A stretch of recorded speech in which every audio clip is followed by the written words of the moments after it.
রাজনীতিতে কাঁটার পরিবর্তে ফুল এই ব্যাপারটা খুব একটা দেখা যায় না। কাঁটার পরিবর্তে ফুল দিচ্ছে, একজন আমাকে কাঁটা দিয়েছে তার পরিবর্তে আমি তাকে ফুল উপহার দিচ্ছি, এটা রাজনীতিতে খুব একটা দেখা যায় না। এই গল্পটা আমরা জানি মুসলিম সম্প্রদায়ের প্রিয় নবী হজরত মুহাম্মদ সাল্লাল্লাহু আলাইহি সাল্লামের জামানার গল্প জানি, যে বুড়ি তার রাস্তায় কাঁটা বিছিয়ে রাখতেন, সেই বুড়ি যখন একদিন কাঁটা বিছাননি, সেদিন তিনি আশ্চর্য হলেন যে কেন কাঁটা বিছালো না এই মহিলা, তাহলে কি হয়েছে। খোঁজ নিতে গিয়ে দেখলেন যে সেই বুড়ি মারাত্মক অসুস্থ, ঘরে শুয়ে আছে। তারপরে তার সেবা শুশ্রূষা করেছিলেন নবী। সেই মহান ঘটনা, মহৎ ঘটনা বাংলাদেশের রাজনীতিতেও যে দেখা যাবে, এটা কে কল্পনা করেছিল? কাঁটার পরিবর্তে ফুল দেওয়ার ঘটনা, তার মানে তুলনা করছি না যে ওই ঘটনার সঙ্গে এই ঘটনার কোনো মিল রয়েছে, কিন্তু সেই ঘটনাটা ঘটলো, কাঁটার পরিবর্তে ফুল দেয়া হলো, দাবি করা হলো যে আমরা কাঁটার পরিবর্তে ফুল দিলাম, এবং সেই দাবিটা ছাত্রদলের পক্ষ থেকে করা হলো। এনসিপি তাদেরকে কাঁটা দিয়েছিল, তারা এনসিপিকে ফুল দিল। কিন্তু এটাই কি রাজনীতিতে সবথেকে বড় ভুল হলো? সেই আলোচনাটা করার চেষ্টা করবো এই ভিডিওতে। থাকবেন পলিটিক্স টিভির নিয়মিত আয়োজনে।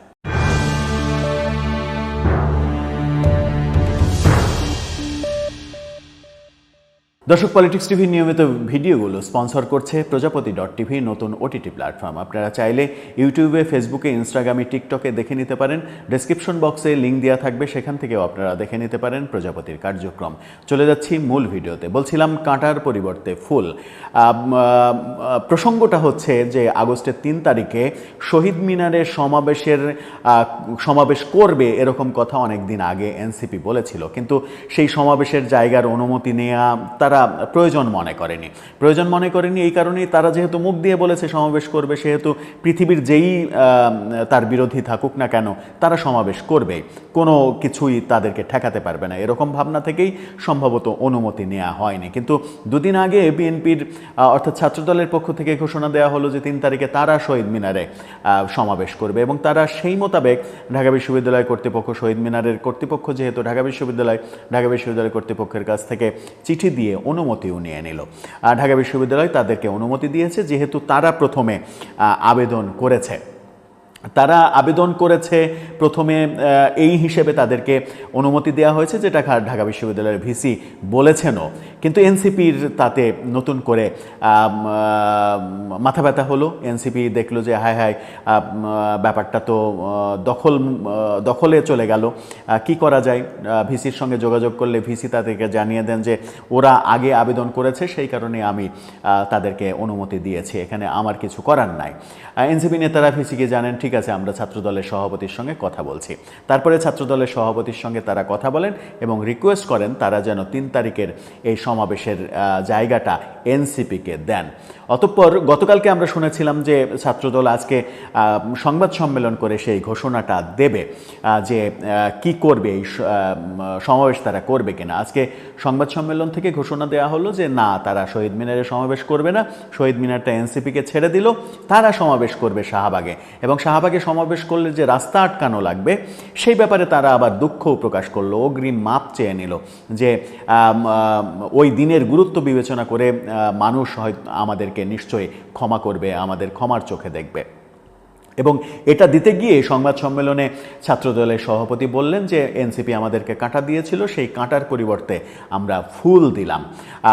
আমরা রাজনীতিতে নতুন একটা দৃষ্টান্ত স্থাপন করার চেষ্টা করলাম যে রাজনীতিতে সহ অবস্থান দরকার, রাজনীতিতে একজন আরেকজনের প্রতি সম্মান দেখানো দরকার, এবং এই কালচারটা তৈরি হওয়া দরকার। খুবই ভালো কথা, খুবই ভালো উদ্যোগ, এই উদ্যোগের প্রশংসা করতেই হয় যে রাজনীতিতে সহ অবস্থান দরকার, রাজনীতিতে একে অন্যের প্রতি শ্রদ্ধার ব্যাপার দরকার। কিন্তু গত কয়েক মাসে আমরা কি চিত্র দেখেছি? গত কয়েক মাসে যে চিত্র দেখেছি সেটা হচ্ছে যে এনসিপির নেতারা, এই সর্বশেষ এই তো কয়েকদিন আগে কক্সবাজারে এনসিপির নেতা বললেন যে সালাউদ্দিন আহমেদ একজন গডফাদার।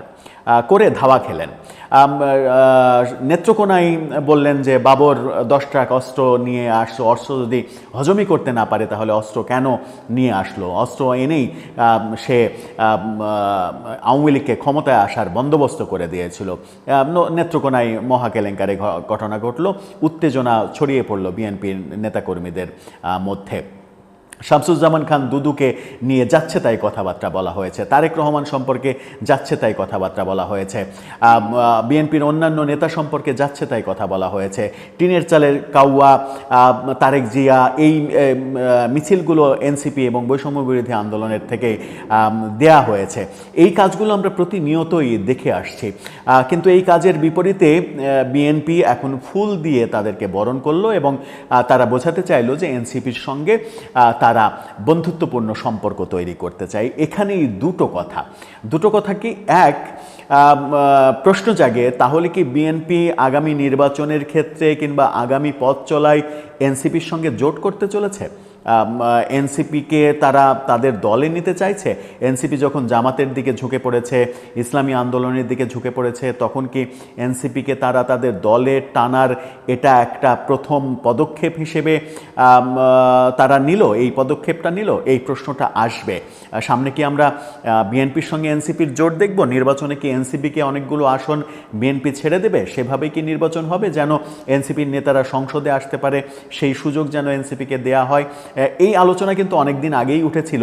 লন্ডন বৈঠকের পরে এই আলোচনা উঠেছিল যে প্রফেসর ইউনূস লন্ডন বৈঠকে এনসিপির সঙ্গে বিএনপির যেন সমন্বয় হয়, তারা যেন জোট করে একসঙ্গে নির্বাচন করে, সেই আলোচনা করেছিলেন। বিভিন্ন দিকে এই আলোচনা ছড়িয়ে পড়েছিল। কিন্তু তারপর থেকে দৃশ্যটা আবার পাল্টে যেতে দেখেছে। আবারও এই ফুল দেওয়ার ঘটনাতে মনে হতে পারে যে সেই রকম ঘটনা ঘটতে যেতে পারে।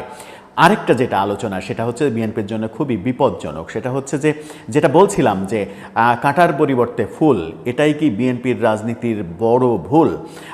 বিএনপি সব থেকে বড় ভুল বোধহয় করলো এই ঘটনার মধ্য দিয়ে। কি ভুল? তারা কি টের পাচ্ছে যে জুলাই যে ঘোষণাপত্র, জুলাই যে সনদ, সেই ঘোষণাপত্র নিয়ে অলরেডি বিভেদ শুরু হয়েছে। ঘোষণাপত্র নিয়ে প্রথম দিকে আন্দাজ করা হচ্ছিল যে জুলাই ঘোষণাপত্র ঘোষণা করা হবে মূলত এনসিপির সঙ্গে আলোচনা করে, তারা যেগুলো চায় সেগুলো পয়েন্ট আউট করে ঘোষণা করা হবে, যেখানে বিএনপি অমত করবে। কিন্তু দৃশ্যটা আমরা পাল্টে যেতে দেখেছি। দৃশ্যটা এইভাবে পাল্টে যেতে দেখেছি যেখানে বিএনপি বরং বলছে যে আমরা একমত, এনসিপি এবং জামাত বলছে না, এটা আমরা মানি না।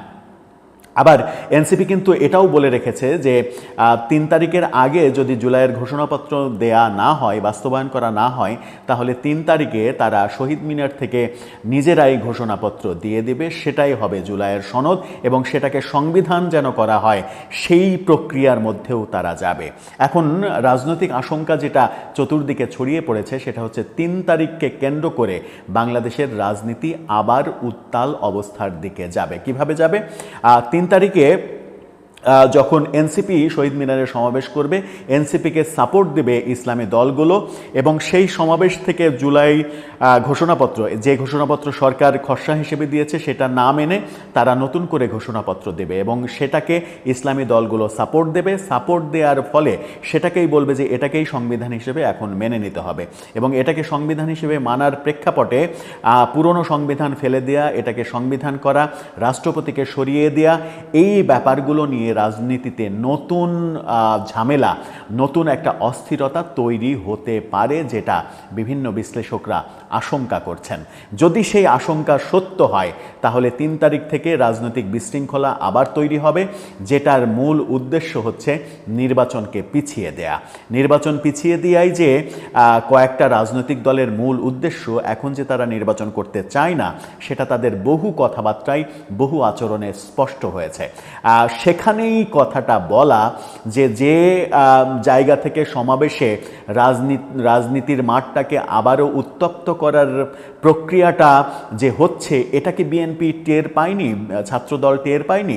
যদি টের না পেয়ে থাকে তাহলে বুঝতে হবে যে বিএনপির রাজনীতির সিদ্ধান্ত মেকিংয়ের জায়গাটা খুবই দুর্বল হয়ে পড়েছে এবং সেই দুর্বলতার কারণে তারা সামনে অনেকগুলো হোঁচট খাবে।